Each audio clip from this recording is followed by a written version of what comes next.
Donald ட்ரம்போடு பேச்சுவார்த்தை நடத்துவதற்கு நாங்கள் தயாராக இருக்கிறோம் என்று பகிரங்கமாக அறிவித்திருக்கிறார். கான் யூனுஸ் பகுதிகளில் கைதி பரிமாற்றம் நடந்தது. 2 பேர் அங்கே பரிமாற்றம் செய்யப்பட்ட அதே நேரம் 3வது நபரை அமெரிக்காவினால் அமைக்கப்பட்ட துறைமுகம் இங்க விடுதலை செய்யப்பட்ட 3 பேரை நீங்க பார்க்க முடியும். ரொம்ப மகிழ்ச்சியாக அவர்கள் இருக்கக்கூடிய காட்சிகள்.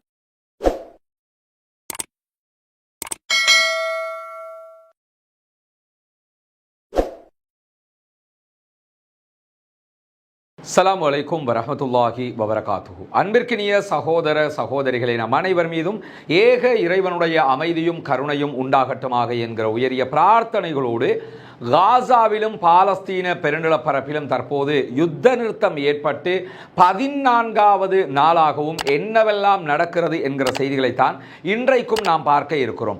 இன்றைக்கும் காசாவிலே பல முக்கியமான நிகழ்வுகள் நடைபெற்றிருக்கிறது. குறிப்பாக இன்று 14வது நாள் என்கிற காரணத்தினால் ஒப்பந்தத்தின் அடிப்படையில் ரஃபா கிராசிங் இன்றைக்கு திறக்கப்பட்டிருக்கிறது. ரஃபா பார்டர் இன்றைக்கு ஓபன் செய்யப்பட்டிருக்கிறது என்கிற மகிழ்ச்சியான செய்திகள் வெளியாகி இருக்கிறது. வளமையிலேயே இப்ப தற்போதைய நிலையில கைதிகள் பரிமாற்றம் நடக்கிறது மட்டுமல்லாம உள்ள உணவு பரிமாற்றமும் தேவையான மனிதாபிமான உதவிகளும் வந்து கொண்டிருக்கிறது. எனவே ரஃபா கிராசிங் திறக்கப்பட்டு தானே இருக்கிறது என்று நீங்கள் புரிந்து கொள்ள முடியும். ரஃபா கிராசிங்கினுடைய ஒரு பகுதி திறக்கப்பட்டிருந்தது. உள்ளே வர முடியும், உள்ளே இருப்பவர்கள் வெளியே செல்ல முடியாது என்கிற நிலையில் தான் அது ஓபன் செய்யப்பட்டிருந்தது. இன்றைக்கு உள்ளே இருப்பவர்களும் வெளியே செல்ல முடியும், தேவையை கருதி காரணங்களோடு வெளியே செல்ல முடியும் என்கிற அடிப்படையில் ஓபன் செய்யப்பட்டிருக்கிறது என்கிற தகவல்கள் தான் இன்றைக்கு வெளியாகி இருக்கிறது. குறிப்பாக இன்றைய தினம் பாலஸ்தீன விடுதலை போராளிகள் இஸ்ரேலுடைய பணைய கைதிகளை விடுதலை செய்த அதே நேரம் இஸ்ரேலும் பாலஸ்தீன கைதிகளை விடுதலை செய்திருக்கிறார்கள். இன்றைக்கு நீங்க பார்த்தீங்கன்னு சொன்னா இந்த கைதிகள் விடுதலை தொடர்பான வீடியோக்கள் அல் ஜசீரா லைவாக காட்டிக்கிட்டு இருக்கிறாங்க, குதுஸ் நெட்வொர்க் காட்டிக் கொண்டிருக்கிறார்கள், மற்ற பல ஊடகங்களும் ஒளிபரப்பிக் கொண்டிருக்கிறது. இன்றைக்கும் 2 இடங்களில் பாலஸ்தீன விடுதலை போராளிகள் கைதிகளை பரிமாற்றம் செய்தார்கள். முதல் இடமாக கான் யூனுஸ் பகுதிகளில் கைதி பரிமாற்றம் நடந்தது. 2 பேர் அங்கே பரிமாற்றம் செய்யப்பட்ட அதே நேரம் 3வது நபரை அமெரிக்காவினால் அமைக்கப்பட்ட துறைமுகம், தற்காலிக போர்ட் ஒன்று அமைச்சாங்களா இல்லையா, இடையில துறைமுகம் ஒன்று நாங்கள் உணவு கொடுக்க போறோம்னு ஒரு பிலிம் ஒன்றை காட்டினாங்க. அந்த துறைமுகம் அமைக்கப்பட்ட இடத்தில் வைத்து 3வது பணைய கைதியை அவர்கள் விடுதலை செய்தார்கள். அந்த வீடியோக்களை எல்லாம் நீங்க பார்க்கும்போது ஒரு ஆச்சரியமா இருக்கும். என்னன்னு கேட்டா, ஏன் இந்த 2 இடங்கள்ல மாறி மாறி ஒரே இடத்துல கொடுத்துட வேண்டியதானே என்கிற கேள்வி எழலாம். இதற்கு முன்பதாகவும் ஆட்களை மாறி மாறி வடக்கு காசாவில் கொடுக்கறாங்க, தெற்கு காசாவில் கொடுக்கறாங்க, சென்ட்ரல் காசாவில் கொடுக்கறாங்க. ஏன் இப்படி ஒவ்வொரு இடமாக மாற்றி மாற்றி ஆட்களை ஒப்படைக்கிறார்கள் என்கிற கேள்வி எழும். இதற்கான முதல் காரணமே என்னன்னு கேட்டா, காசா எங்கள் ஊர், எங்கள் கண்ட்ரோல்ல தான் அது இருக்குது என்கிறத வெளிநாடுகளுக்கும் சர்வதேசத்திற்கும் காட்ட வேண்டும் என்பதுதான் பாலஸ்தீன விடுதலை ராணுவத்தினுடைய அடிப்படையாக இருக்கிறது. ஏன்னா இங்க யுத்தம் நடந்தது, ஆனால் யுத்தத்தில் நாங்கள் தோற்கவும் இல்லை, எங்கள் இடத்தை நாங்கள் விட்டுக் கொடுக்கவும் இல்லை, எங்களுடைய பூமி எங்களிடத்தில் இருக்கிறது, இந்த யுத்தத்தில் நாங்கள் எந்த பகுதிகளையும் இழக்கவில்லை என்பதை காட்டுவதுதான் அவர்களுடைய நோக்கமாக இருப்பதை நாம் புரிந்து கொள்ள முடிகிற அதே நேரத்தில் இன்றைக்கு 183 பாலஸ்தீன அப்பாவிகள் விடுதலை செய்யப்பட்டிருந்தார்கள். இன்றைய தினம் அவர்கள் தொடர்ந்து கட்டங்கட்டமாக விடுதலை செய்யப்பட்டார்கள். ரெட் கிராஸ் சொசைட்டியால போய் சிறைகளில் இருந்தவர்களை கொண்டு வந்து வெஸ்ட் பேங்க்ல ஒப்படைச்ச அதே நேரத்தில் வெஸ்ட் பேங்க்ல ஆல்ரெடி ஒப்படைக்கப்பட்டவர்கள், ஜெருசலம் பகுதியில் ஒப்படைக்கப்பட்டவர்கள் இன்றைக்கு காசாவுக்குள்ளும் வந்திருக்கிறார்கள். அதே நேரத்தில் பாலஸ்தீன விடுதலை ராணுவத்தினால் விடுதலை செய்யப்பட்டவர்கள் உடனடியாக இஸ்ரேலுக்கு அழைத்து செல்லப்பட்டிருக்கிறார்கள். அங்கும் மக்கள் கொண்டாடி கொண்டிருக்கிறார்கள், இங்கும் மக்கள் வெற்றி கொண்டாட்டங்களை கொண்டாடி கொண்டிருக்கக்கூடிய காட்சிகளை நம்ம பார்க்கிற அதே நேரத்தில் பாலஸ்தீன விடுதலை ராணுவம் ஒரு அறிக்கையை வெளியிட்டிருக்கிறது. அந்த அறிக்கையில் அவங்க ஒரு முக்கியமான செய்தியை சொல்லியிருக்கிறார்கள். இன்றைக்கு விடுதலை செய்யப்பட்டவர்கள் தொடர்பான செய்திகள். அது இங்க விடுதலை செய்யப்பட்ட 3 பேரை நீங்க பார்க்க முடியும். ரொம்ப மகிழ்ச்சியாக அவர்கள் இருக்கக்கூடிய காட்சிகள். அதில் அவங்களுக்கு எந்த விதமான உடல் கோளாறுகளும் இல்லாமலேயே அவர்கள் இருக்கக்கூடிய காட்சிகள் இருக்கிறது மட்டுமல்லாம அவங்களை விடுதலை செய்யும் போது அவங்க பல விஷயம் ஒரு பேக்ல சில விஷயங்களை கொடுக்கறாங்க. அது என்னன்னு நீங்க யோசிக்க கூடும். இன்றைக்கு அதற்கு பதில் சொல்லி இருக்கிறது பாலஸ்தீன விடுதலை அமைப்பு. அதுல என்னவெல்லாம் அவங்க கொடுக்கறாங்கன்னா, உங்களை நாங்க இந்த டேட்ல பிடிச்சோம்ங்கறத அவர்களிடத்தில் ஆல்ரெடி அவங்க எழுத்து மூலமாக பெற்றிருக்கிறார்கள். விடுவிக்கும் போதும் இந்த டேட்ல நாங்கள் உங்களை விடுவிக்கிறோம் என்கிறதுக்கான ஆவணம் பப்ளிக்ல கையெழுத்தாகிறது. இரண்டாவது, ஏற்கனவே மூன்றாவது முறை கைதிகள் பரிமாற்றத்தின் போது மக்கள் அதிகமாக குவிந்ததுனால கையெழுத்துக்கள் பெற முடியாமல் இருந்த ஒரு நிலை ஏற்பட்டிருந்தது.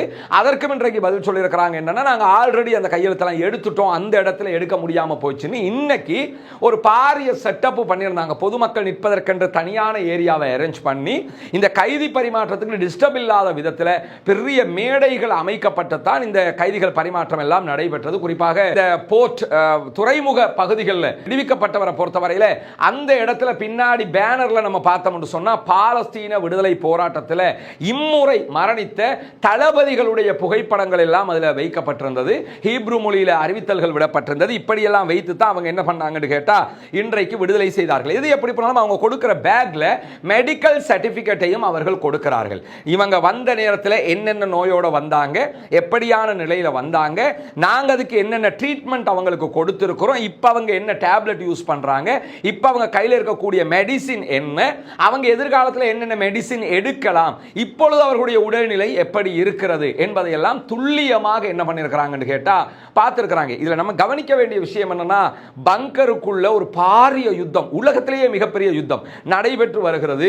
மிக பிரம்மாண்டமான தாக்குதல்களை இஸ்ரேல் செய்து கொண்டிருக்கிறது.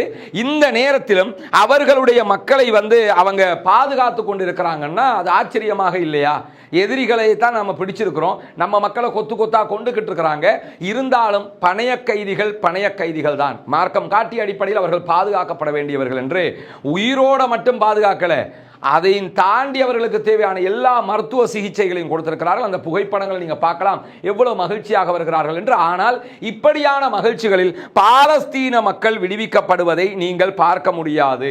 ஏன்னா அவங்களுக்கு ரொம்ப தொல்லைகள் கொடுத்திருக்கிறார்கள். அது மட்டுமல்லாமல் இந்த இன்றைய விடுதலையை பொறுத்தவரையில் இரண்டாம் கட்டமாக துறைமுக பகுதிகளில் விடுவிக்கப்பட்டது போல முதல் கட்டம் கான் யூனுஸ்ல இருக்கக்கூடிய சலாஹுத்தீன் தெருவை எட்டியுள்ள சதுக்கத்தில் வச்சு தான் வழங்கப்பட்டது. இதில் நீங்க கவனிக்கலாம், இந்த கான் இருக்கக்கூடிய சலாஹுத்தீன் தெரு வழியாகத்தான் இரண்டாம் கட்டமாக இஸ்ரேல் தாக்குதலை நடக்கும் போது தரைப்படைகள் உள்ளே நுழைந்தது என்பதையும் நாம் இந்த இடத்திலே நினைவுறுத்திக் கொள்ள வேண்டியிருக்கிறது. இன்னைக்கும் ஆயிரக்கணக்கான ராணுவத்தினர் களத்திலே நின்றார்கள்.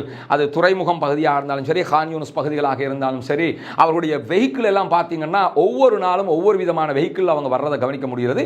இன்றைக்கும் பிரபலமான வெஹிக்கிள்களில், பிரம்மாண்டமான வெஹிக்கிள்களில் அவங்க வந்தாங்க. அவங்களுடைய கையில் இருக்கக்கூடிய ஆயுதங்களாக இருக்கலாம், அவங்களுடைய நடைமுறை பாவனையாக இருக்கலாம், அவங்களுடைய சீருடைகளாக இருக்கலாம், எல்லாமே ஒரு தொடர்ந்து பயிற்சி எடுக்க ஒரு ரஷ்யாவோட ராணுவம் மாதிரி, யுஎஸ் ராணுவம் மாதிரி அந்த மாதிரி இருக்கிறாங்க. அப்ப இதெல்லாம் எப்படி சாத்தியம் என்பது ஆச்சரியமான ஒரு விஷயமாக இருக்கிறது. இந்த நேரத்தில் தான் இஸ்ரேலிய பிரதமர் பெஞ்சமின் நெத்தன்யாகுவினுடைய அலுவலகம் ஒரு அறிவித்தலை விடுத்திருக்கிறார்கள். அதில் அவங்க என்ன சொல்றாங்கன்னா, அனைத்து பணைய கைதிகளையும் விடுவிக்கிற நோக்கத்தில் தான் நாங்கள் இருக்கிறோம் என்பதை இன்றைக்கு அறிவித்திருக்கிறது. மட்டுமல்லாமல் இன்றைக்கு விடுதலை செய்யப்பட்ட அத்தனை பேரும் உடனடியாக இஸ்ரேலுக்கு கொண்டு வரப்பட்டிருக்கிறார்கள் என்கிற செய்திகளும் இன்றைக்கு வெளியிடப்பட்டிருக்கிறார். அதே நேரம் இன்றைய தினம் விடுதலை செய்யப்பட்ட பாலஸ்தீன மக்கள் சற்று முன்னால் கான் யூனுஸிற்கு வந்திருக்கிறார்கள் என்கிற செய்திகளும் வெளியாகி இருக்கிறது. இங்க நீங்க பார்க்கலாம், கான் யூனுஸுக்கு அவங்க வரக்கூடிய காட்சிகள், இந்த காட்சிகளில் நீங்க பார்க்க முடியும். அவங்களை ஆரம்பமாக வண்டியில ஏத்திக்கிட்டு வெஸ்ட் பேங்க் பகுதிகளால் வர காட்சி தான் இந்த காட்சிகள். அவங்க காசாவுக்குள்ள வந்த காட்சிகள். கொண்டு வரப்பட்டவர்கள் கான் யூனுஸ்ல இருக்கக்கூடிய ஐரோப்பிய மருத்துவமனையில் வைத்து சிகிச்சை அளிக்கப்படுகிறார்கள், செக்அப் பண்ணப்படுறாங்கிற நிலையில தான் இந்த விடுவிக்கப்பட்டிருக்கக்கூடிய சகோதர சகோதரிகள் மத்தியில் பட்டினியால் அவர்கள் ரொம்ப உடல்நிலை பாதிக்கப்பட்டிருக்கிறதாக இன்றைக்கு மருத்துவர்கள் அறிவித்திருக்கிறார்கள். அது மட்டுமல்லாமல் நிறைய உடல் முழுவதும் சொறி, இறங்கு, புண்ணு ஏற்பட்டிருக்கிறதாக சொல்லப்படுகிறது. ஏன்னா வதை முகாமில் தான் அவங்க வைக்கப்பட்டாங்க. அவர்களுக்கு மிக கொடுமையான தண்டனைகள் கொடுக்கப்பட்டிருக்கிறது, வதை செய்யப்பட்டிருக்கிறது என்றும், உடல் முழுவதும் புண்ணும் சிறங்கும் அது மாதிரியான நிலைகள் இருப்பதாக சொல்லப்படுகிறது. அதே நேரம் மிக கொடுமையாக அவர்கள் அடிக்கப்பட்டிருக்கிறார்கள், தாக்கப்பட்டிருக்கிறார்கள். பல நாட்கள் இப்படி தாக்கப்பட்ட காரணத்தினால நிறைய பேருடைய விழா எலும்புகள் உட்பட்ட பல எலும்புகள் உடைந்திருப்பதாகவும் சொல்லப்படுகிறது. இப்படியான நிலையில தான் இவங்க உள்ள வருகிற அதே நேரம் உள்ள இருந்து 50 பேர் வெளியேறுகிறார்கள் இன்றைய தினம் மருத்துவ சிகிச்சைகளுக்காக.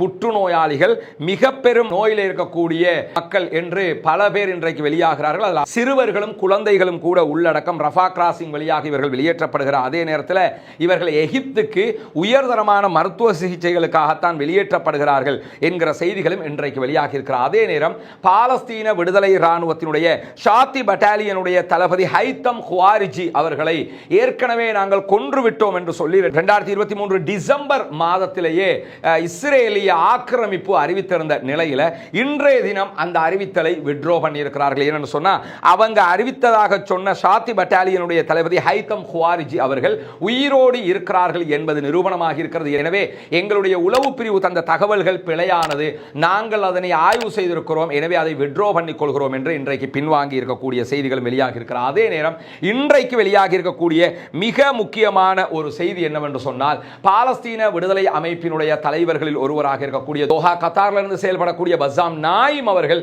விடுத்திருக்கக்கூடிய அறிக்கையில் என்ன சொல்லியிருக்கிறார்னா, டொனால்ட் ட்ரம்போடு பேச்சுவார்த்தை நடத்துவதற்கு நாங்கள் தயாராக இருக்கிறோம் என்று பகிரங்கமாக அறிவித்திருக்கிறார். டொனால்ட் ட்ரம்ப் தொடர்ந்தும் பல கருத்துக்களை சொல்லி வந்தாலும் ட்ரம்பினுடைய நடத்தைகளில் எங்களுக்கு சில நம்பிக்கைகள் இருக்கிறது என்று சொல்லியிருக்கிறார். 2017 அந்த காலப்பகுதிகளில் டொனால்ட் ட்ரம்ப் ஆட்சியில் இருக்கும்போது ஜெருசலத்தை இஸ்ரேலுடைய தலைநகராக அவர் அறிவித்தாலும் இது தலைநகராக அறிவிக்கப்பட்ட அடுத்த கணத்தில் இருந்து தனி நாடு என்கிற அந்த விவகாரத்திலையும் அவர் தலையிட்டிருந்தார் என்கிறத சுட்டி காட்டியிருக்கக்கூடிய பஸ்ஸாம் நாயிம் அவர்கள், எனவே நாங்கள் நேரடியாக ட்ரம்ப் விரும்பினால் ட்ரம்போடு பேச்சுவார்த்தை நடத்துவதற்கு தயாராக இருக்கிறோம்.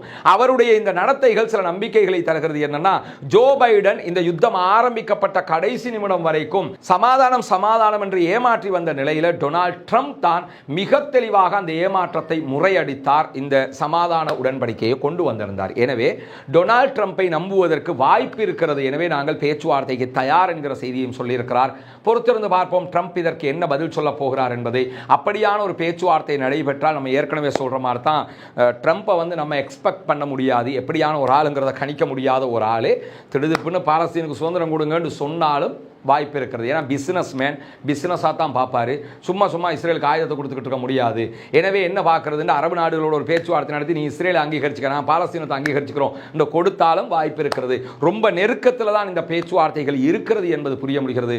வல்ல ரஹ்மான் தான் இவை அத்தனையும் சாத்தியப்படுத்த வேண்டும். பாலஸ்தீனம் வெற்றி பெற வேண்டும், பாலஸ்தீனம் சுதந்திரம் அடைய வேண்டும், பாலஸ்தீன மக்களும் நம்மை போன்று சுதந்திரமானவர்களாக மாற வேண்டும் என்கிற உயரிய பிரார்த்தனைகளோடு பாலஸ்தீன மக்களுக்காக ஜனநாயக ரீதியில் எப்போதும் குரல் எழுப்புவோமாக. வாஹிர் தஅவானா அல்ஹம்துலில்லாஹி ரப்பில் ஆலமீன்.